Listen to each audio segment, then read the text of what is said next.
हिंदू बेटियों से लव जिहाद, कहीं फिरोज तो कहीं सरफराज। हिंदू बनकर लड़कियों को फंसाया, फिर बनाया धर्मांतरण का दबाव। नमस्कार, कैपिटल टीवी में आपका स्वागत है और मैं आपके साथ प्रिया बिस्ट। लव जिहाद एक ऐसा शब्द जिसे हम आए दिन खबरों में पढ़ते हैं और सुनते हैं, देखते हैं। ये सिर्फ एक शब्द नहीं, एक अपराध है जिसे जिहादी द्वारा अंजाम दिया जाता है और मासूम लड़कियों को फंसाया जाता है। लव जिहाद संसार में पनपा एक ऐसा राक्षस जिसमें फंसकर एक लड़की अपना सब कुछ गंवा देती है और फिर अत्याचार सहती है। हाल ही में फिर लव जिहाद के 2 ताज़ा मामले सामने आए हैं, तो आज इन्हीं मामलों पर विस्तार से बात करते हैं और जानते हैं दोनों मामलों की सच्चाई।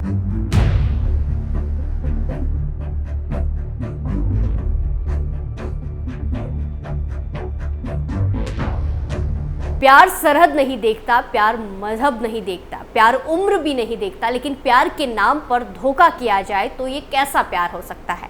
लड़कियां पूरा विश्वास करती हैं, दिल से प्यार करती हैं, लेकिन बदले में उन्हें लव जिहाद मिल रहा है। नाम का सबसे बड़ा धोखा, लड़कियों की भावनाओं से खेलने का एक गंदा खेल बढ़ता ही जा रहा है। सोची समझी साजिश के तहत लड़कियों को गुमराह किया जा रहा है। एक एजेंडे के चलाने के लिए लड़कियों की जिंदगी से खेला जा रहा है। देश में दिनों दिन लव जिहाद के मामले बढ़ते ही जा रहे हैं। एक बार फिर से देश के 2 राज्यों से 2 मामले सामने आए जहां हिंदू लड़कियों को शिकार बनाया गया। कहीं आरोपी फिरोज रहा तो कहीं सरफराज। एक मामला यूपी से सामने आया तो दूसरा मामला राजस्थान से सामने आया है। आगरा के मामले में शादी का झांसा देकर दुष्कर्म करने और धर्मांतरण का दबाव बनाने का आरोप है, तो वहीं जयपुर के मामले में मुस्लिम समुदाय के आरोपी फिरोज ने एक हिंदू लड़की को ब्लैकमेल कर अपने साथ ले चला।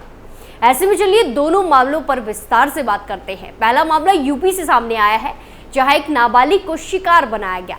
दरअसल आगरा में सरफराज नाम के एक मुस्लिम युवक ने राज बनकर हिंदू समाज की नाबालिग से दोस्ती की और उसे अपने प्रेम के जाल में फंसा लिया। इस दौरान उसने पीड़िता को शादी का झांसा देकर उसके साथ कई बार दुष्कर्म किया। इतना ही नहीं, बाद में उसने पीड़िता पर धर्मांतरण करके निकाह करने का दबाव बनाया। बात नहीं मानने पर उसने पीड़िता और परिजनों की हत्या की धमकी भी दी। वहीं इस मामले को लेकर छत्ता थाना क्षेत्र निवासी पीड़िता ने पुलिस को शिकायत देते हुए बताया कि उसके पिता का 5 साल पहले निधन हो गया है। उसकी मां दूसरे के घरों में झाड़ू पोछा लगाने और बर्तन साफ करके परिवार का खर्चा चलाती है। पीड़िता का कहना है कि जब वो ट्यूशन पढ़ने जाती थी तो करीब 1 साल पहले राज उर्फ राजा से उसकी दोस्ती हुई। आगे चलकर दोनों मिलने जुलने लगे। इस दौरान राज ने उससे बताया कि वो उसे प्यार करता है और उसे शादी करना चाहता है। पीड़िता ने भी अपनी सहमति दे दी। इसके बाद शादी का झांसा देकर आरोपी ने पीड़िता के साथ कई बार गलत काम किया, उसका शारीरिक शोषण करता रहा। पीड़िता का आरोप है कि जब वो उससे शादी के लिए कहती तो वो टाल मटोल कर देता था, हमेशा टाल देता था।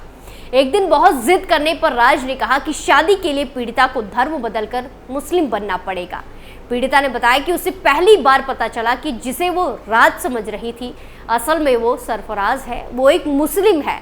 इस घटना के बाद पीड़िता उसे दूरी बनाने लगी। इसके बावजूद सरफराज लड़की और परिजनों पर शादी का दबाव बनाने लगा, दबाव डालने लगा।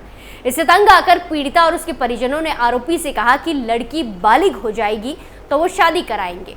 इसके बाद सरफराज उन्हें धमकाना शुरू करने लगा। पीड़िता और परिजनों का आरोप है कि सरफराज ने उन्हें जान से मारने की धमकी दी है। इसके बाद लड़की के परिजनों ने हिंदू संगठनों से मदद की मांग की और उनके सहयोग से छत्ता थाने में मामला दर्ज कराया। लड़की के भाई की शिकायत पर आरोपियों के खिलाफ विभिन्न धाराओं में मुकदमा दर्ज कर लिया गया है। वहीं पुलिस आरोपी सरफराज की तलाश कर रही है और लगातार दबिश दे रही है। वहीं दूसरा मामला राजस्थान के जयपुर से सामने आया है। चलिए ये भी आपको बताते हैं। मिली जानकारी के अनुसार 11 जून 2024 को एक लड़की कॉलेज जाने के लिए अपने घर से निकली, लेकिन वो लौट कर घर नहीं आई। इसके बाद परिजनों ने नजदीक के विधायक थाने में शिकायत दर्ज कराई, जहां नजदीक के विधायक थाने में लिखित में सूचना देने पर पुलिस ने किसी पार्टी में होने का हवाला देकर लड़की के परिजनों को वापस घर लौटा दिया। लेकिन जब परिजनों ने घर में जाकर देखा तो घर से एक सोने की चैन, 20,000 रुपए नगद और भाई की स्कूटी गायब मिली। लड़की के परिजनों के होश उड़ गए जिसके बाद परिजन दोबारा थाने पहुंचे और फिरोज नाम युवक और उसके सहयोगियों पर लड़की को ब्लैकमेल करने का आरोप लगाया। परिजनों का आरोप है कि लड़की घर से एक सोने की चेन, 20,000 रुपए नगद और भाई की स्कूटी लेकर गायब हुई है। लड़की के भाई का आरोप है कि फिरोज उसे शादी के लिए ब्लैकमेल कर रहा था, जहां फिरोज और उसके साथियों द्वारा गिरोह बनाकर हिंदू लड़कियों को फंसाकर उन्हें ब्लैकमेल किया जाता है, उसके बाद शादी के लिए मजबूर किया जाता है। मिली जानकारी के अनुसार लव जिहाद के मामले में परिजनों की एफआईआर दर्ज नहीं करने को लेकर भड़के हिंदू संगठनों ने राजधानी जयपुर में विरोध प्रदर्शन किया। हिंदू संगठनों के विरोध के बाद मामले में सीएमओ और सिविल लाइन विधायक गोपाल शर्मा के हस्तक्षेप के बाद जयपुर के विधायक थाने में मामला दर्ज किया गया। पुलिस ने एफआईआर के मुताबिक घटना 11 जून की है, जिसमें फारूक नाम के युवक पर एक हिंदू लड़की को बहला फुसलाकर भगाने का आरोप लगाया गया है। लड़की के परिजनों ने विधायक थाने में दिए शिकायत में बताया कि 11 जून के दिन लड़की अपने घर से कॉलेज जाने के लिए घर से निकली थी, जिसके बाद से वो वापस नहीं आई। लड़की के घर से एक सोने की चेन, 20,000 रुपए नगद और भाई की स्कूटी गायब है। लड़की के परिजनों ने फिरोज नाम के युवक और उसके दोस्तों पर ब्लैकमेल करने का आरोप लगाया है। लड़की के परिजनों की मांग है कि इस पूरे मामले की किसी उच्च पुलिस अधिकारी से जांच कराई जाए। थाने में परिजनों की एफआईआर दर्ज नहीं करने के बाद परिजनों के साथ डीसीपी पश्चिम अमित कुमार से कई संगठन मिलने पहुंचे और कार्यवाही की मांग की, लेकिन डीसीपी ने एफआईआर दर्ज करने से मना कर दिया। इसके बाद संगठनों के पदाधिकारी और वकील भड़क गए। फिर फाइट फॉर राइट के अध्यक्ष सुनील, परशुराम सेना के प्रदेश अध्यक्ष अनिल चतुर्वेदी, प्रदेश अध्यक्ष योगेंद्र भारद्वाज, अंतर्राष्ट्रीय ब्राह्मण संघ के राष्ट्रीय अध्यक्ष पंकज थोई, बार एसोसिएशन के पूर्व अध्यक्ष विवेक शर्मा, सचिव अखिलेश जोशी, महावीर शर्मा, कमलकांत शर्मा के साथ साथ कई लोग डीसीपी कार्यालय में ही धरना करने लगे और वहीं पर बैठ गए। इसके बाद विधायक गोपाल शर्मा और उच्च अधिकारियों के हस्तक्षेप के बाद डीसीपी ने एफआईआर दर्ज करने के आदेश दिए। वहीं फाइट फॉर राइट के प्रदेश अध्यक्ष सुनील उदयई और अन्य सभी संगठनों ने सरकार से मांग की है कि अंतर धार्मिक विवाहों पर रोक लगाने का कानून बनाए।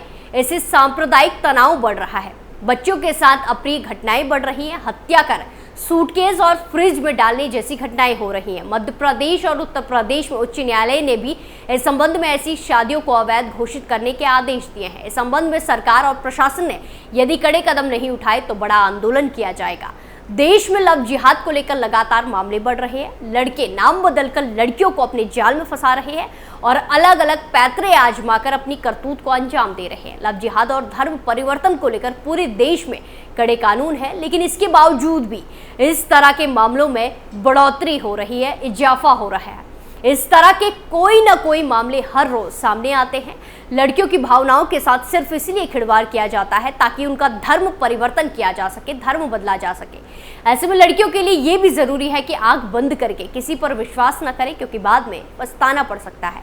वहीं लव जिहाद को लेकर बीते दिनों लोकसभा चुनाव के प्रचार के दौरान पीएम मोदी ने भी लव जिहाद का जिक्र किया था और जोरों शोरों से इसकी बात कही थी और विपक्षियों को घेरा। जहां झारखंड के दुमका में जनसभा को संबोधित करते हुए प्रधानमंत्री नरेंद्र मोदी ने कांग्रेस, आरजेडी और जेएम पर बड़ा हमला बोला। उन्होंने आगे कहा कि हमें पता चला है कि झारखंड ऐसा स्टेट है जहां सबसे पहले लव जिहाद आया।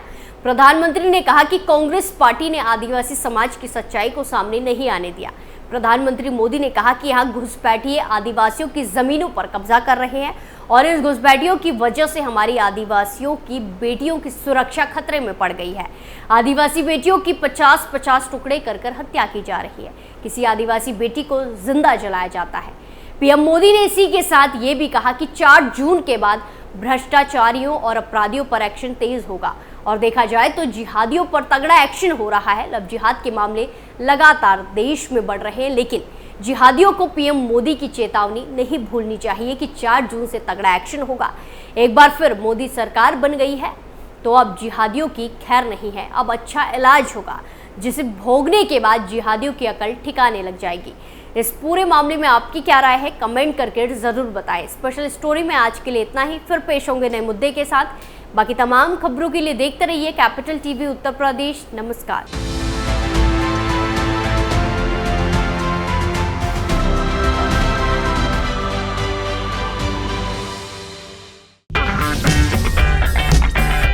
अगर आपको हमारा वीडियो पसंद आया हो तो इसे लाइक करें, हमारे चैनल को सब्सक्राइब करें और हाँ, बेल आइकन दबाना ना भूलें ताकि आप तक हमारे वीडियो की नोटिफिकेशन पहुंचती रहे।